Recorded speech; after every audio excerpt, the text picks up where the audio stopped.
శ్రీ గురుభ్యో నమః. గురు బ్రహ్మ గురు విష్ణు గురుదేవ మహేశ్వర గురు సాక్షాత్ పరబ్రహ్మ తస్మై శ్రీ గురవే నమః. సదాశివ సమారంభం వ్యాసశంకర మధ్యమాం అస్మదాచార్య పర్యంతం వందే గురు పరంపరాం. మా పుణ్యక్షేత్ర దర్శనాలు ఇప్పుడు ఎపిసోడ్ 8 చెప్పుకోవాలి. ఎపిసోడ్ 7లో ఏం చెప్పుకున్నాం ఒకసారి చూద్దాం. అంటే ధర్మపురి లక్ష్మీనరసింహస్వామి గురించి చెప్పుకుంటూ ఈ ధర్మపురికి పోతే యమపురి ఉండదని నమ్మకంతో ఈ క్షేత్ర దర్శనానికి భక్తులు వస్తుంటారట. ఇలాంటి క్షేత్రాన్ని దర్శించడం నిజంగా మేము చేసుకున్న పూలజన పుణ్యఫలమే అనుకున్నాం. ఇప్పుడు నెక్స్ట్ కంటిన్యూ చేద్దాం. ఎపిసోడ్ 8 శ్రీ ఆంజనేయ స్వామి ఆలయం కొండగట్టు జగిత్యాల. మేము ధర్మపురి నుంచి హైదరాబాద్ తిరిగి వచ్చేటప్పుడు క్షేత్ర దర్శనానికి వెళ్ళాం. అయితే ఆ సమయంలో గుడి తలుపులు మూసివేశారు. కొంచెం సందులోంచి దర్శనం చేసుకుని తిరిగి వచ్చేసాం. ఈ క్షేత్ర మహత్యం ఏంటంటే సంతానం లేని వారు అలాగే వివిధ రకాల రోగాలతో బాధపడేవారు ఈ స్వామి వద్ద 40 రోజులు ఈ స్వామి పూజలు చేస్తే తప్పక స్వామి అనుగ్రహం కలిగి కోరిన కోరిక తీరుతాయని భక్తుల విశ్వాసాన్ని తెలుసుకున్నాం. ఇంకో పుణ్యక్షేత్రం ఏంటంటే శ్రీ సీతారామాంజనేయ స్వామి గుడి, భద్రాచలం, ఖమ్మం, కొత్తగూడెం.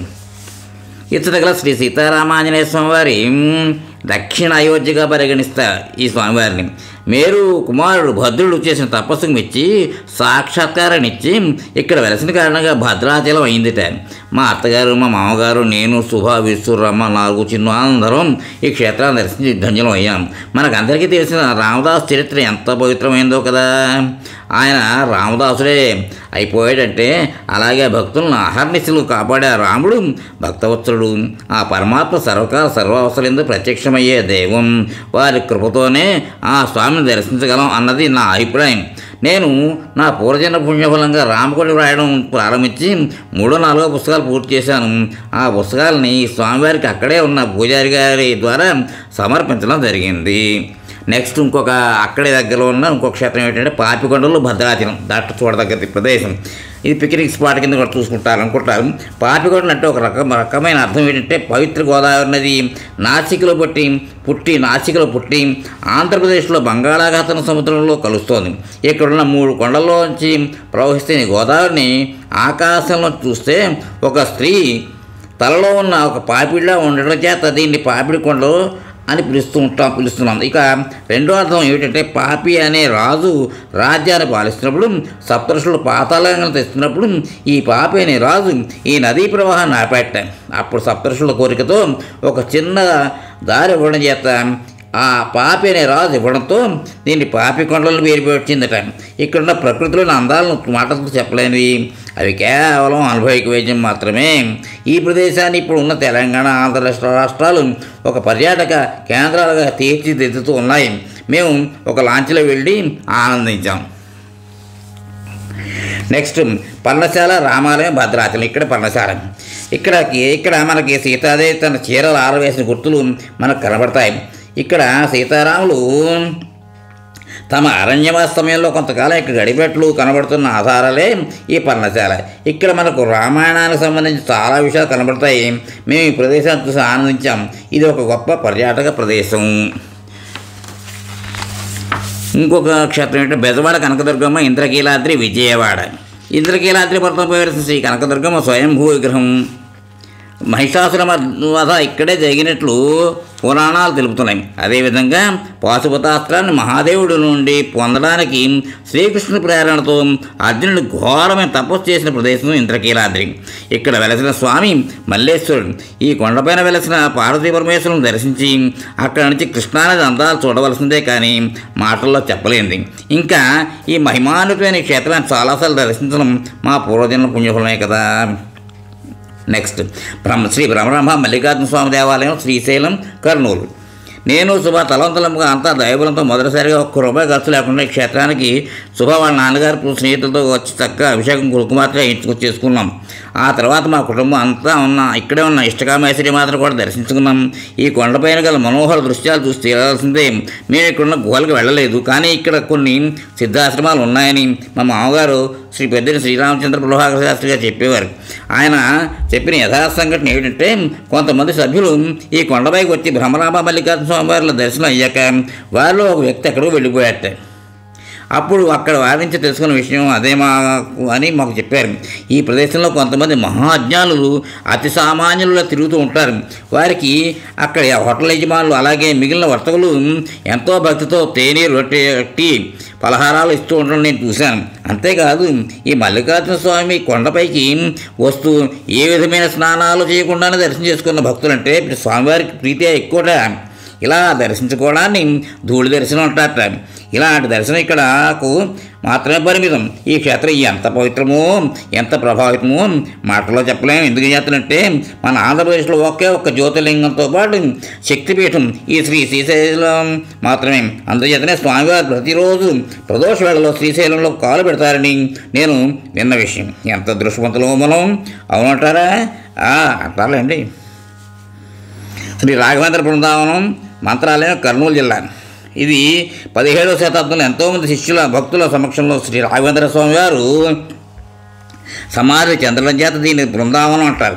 ఇది తుంగభద్రా నదీ తీరంలో ఉంది. శ్రీ రాఘవేంద్ర స్వామి ప్రహ్లాద అవతారం అని చెప్తారు. ప్రతి ఏకాదశికి దీన్ని మూసివేస్తారు. ఒకసారి నేను వెళ్ళినప్పుడు ఇదే జరిగింది. ఏం చేస్తాం, సమయాభావంతో వెనక్కి తిరిగి వచ్చాం. శ్రీ రాఘవేంద్ర స్వామి ఎన్నో మహిమలు చూపించారట. ఆ స్వామివారు ఇప్పటికీ తన బృందావనం నుంచే భక్తుల కోరిక తీరుస్తారని భక్తుల విశ్వాసం. మేము మా రఘు చిన్నతనంలో నేను, శుభ, రఘు, మా పెనమావ గారు శ్రీ ప్రియన్మూర్తి గారు, కొండబాబు గారు, ఆయన సతీమణి సుభద్రపిన్ని వెళ్ళడం జరిగింది. తర్వాత కూడా వెళ్ళాం. మహానంది, నంద్యాల, గాజుపల్లికి 6 కిలోమీటర్లు. ఈ క్షేత్రానికి మేము ఒకేసారి వచ్చినట్టు గుర్తు. అది కూడా మా మామగారు వాళ్ళ మిత్రులతోటి. శ్రీశైలం, సాక్షి గణపతి, శిఖర దర్శనం మొదలైన చేసుకుంటూ సాయంత్రానికి చేరాం. ఈ క్షేత్రంలో మొత్తం 9 నందులు ఉన్నట్లు, అందులో ఇది ఒకటే అని తెలుసుకున్నాం. ఈ మహానందికి కొన్ని కథలు ప్రచారంలో ఉన్నాయి. ఒకటి, పర్వతరాజు పంతకుమారుడు శిలాదుడు పరమశివుని తన తపస్సుతో మెప్పించి తన కొండగా ఉండి శివుడికి ఆ కొండపై తన నివాసం ఏర్పాటు చేసుకోవడంతో పర్వతరాజు రెండో కుమారుడు నంది కూడా తన తపస్సుతో పరమశివుని మెప్పించి తాను ఆ పరమశివుని వాహనంగా అయ్యాడని చెప్తారు. అయితే ఆ నంది తపస్సు చేసిన ప్రదేశమే మహానంది అని అంటారు. ఇంకో కథ ఏమిటంటే 11వ శతాబ్దంలో ఇచ్చటి రాజులు తమ కులదైవమైన నందిని ఇక్కడ ప్రతిష్ఠించి పూజించేవారని చెప్తారు. కానీ మేము విన్న కథ ఇక్కడ ఉన్న స్వయంభూ శివలింగం గురించి. అదేమిటంటే ఒకానొక సమయంలో ఒక పశువుల కాపరి ఆవులను మేపుతూ ఇక్కడికి వచ్చేవాడట. ఒక ఆవు అక్కడున్న ఒక చీమల పట్ల తన పాలు కాచేసిట. అందుచేత యజమానికి ఆవు పాలు తక్కువగా ఇస్తున్న విషయంపై శోధించి రాజుగారికి తెలిపారట.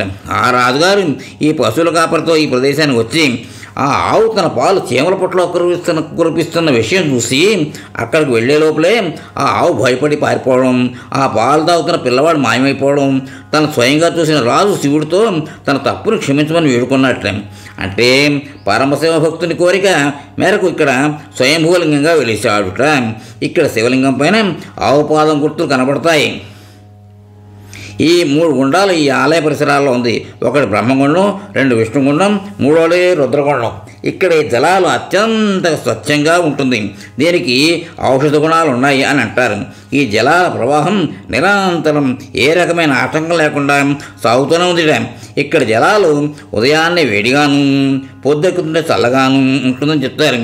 ఈ జలాలలో ఏ వస్తువు వేసినా చాలా స్పష్టంగానూ కనబడుతుంది. కొంతమంది యాత్రికులు కొన్ని రూపాయనాలు వేసి పరీక్షిస్తూ ఉంటారు. ఇది నల్లమల అడవుల్లో ఉందని చెప్పవచ్చు. అందుచేత ఇక్కడ వాతావరణం కలుషితం కాకుండా ఉంది. పరమశివుని వాహనం నంది. ఇతడి నంది చాలా పెద్దగా ఉండడంతో ఈ మహానంది అయ్యిందేమో. శ్రీ బాలబ్రహ్మేశ్వర స్వామి, అలంపురం, గద్వాల జిల్లా.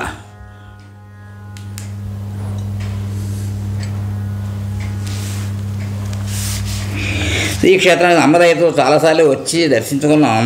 ఇది తుంగభద్ర మరియు కృష్ణానదులు కలిపే ప్రదేశం. అలాగే దీన్ని దక్షిణ కాశీగా వాసిగాంచినది. ఇక్కడ అమ్మవారు శ్రీ జోగులాంబామాతగా పిలువబడుతూ ఉంది. నిజానికి ఇది అమ్మవారి అష్టాదశ పీఠాల్లో ఒకటిగా చెప్పబడుతోంది.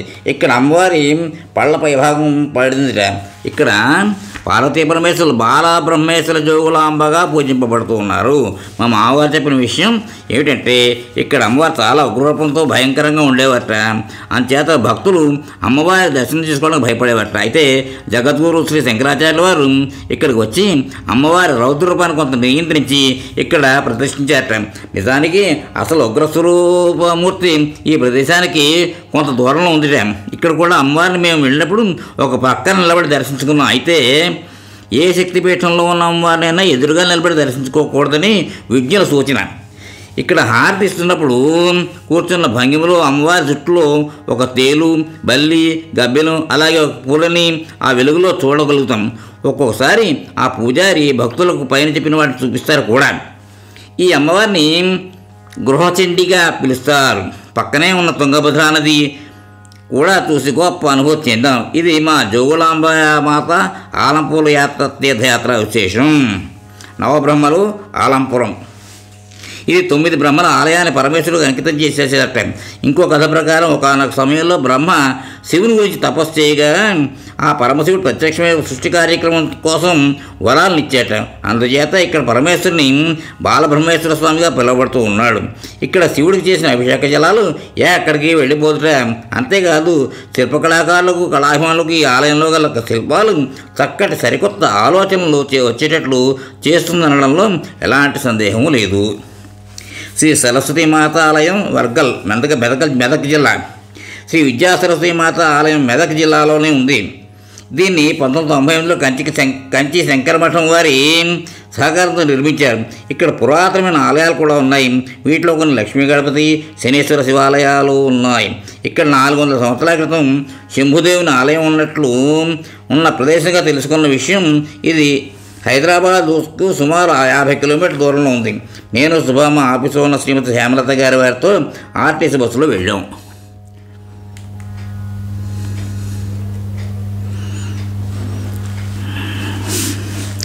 శ్రీ నరసింహస్వామి రోగాలు నయం చేసి యాదగిరి గుట్ట యాదాద్రి. ఇక్కడ యాదవ్ అనే భక్తుడు నరసింహావతార రూపంలో ఉన్న విష్ణువుని గురించి పూజాదిగా చేసే చెప్పించేట. అందుచేత ఈ భక్తునికి జ్వాలా నరసింహుడిగాను, గండభేరుండ నరసింహుడిగాను, యోగానంద నరసింహుడిగాను 3 రూపాయల దర్శనాలు ఇచ్చేట. అలాగే ఈ స్వామి రోగాలు నయం చేసే స్వామిగా పేరుగాంచాడు.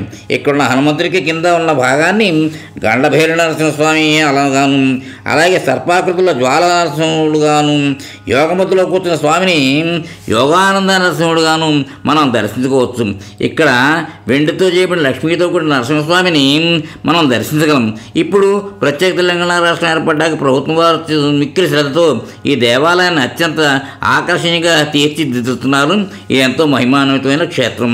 శ్రీ లక్ష్మీనరసింహదేహి కరావలంబం. ఇక్కడితోటి ఈ ఎపిసోడ్కి విశ్రాంతి ఇద్దాం, తర్వాత కంటిన్యూ చేద్దాం.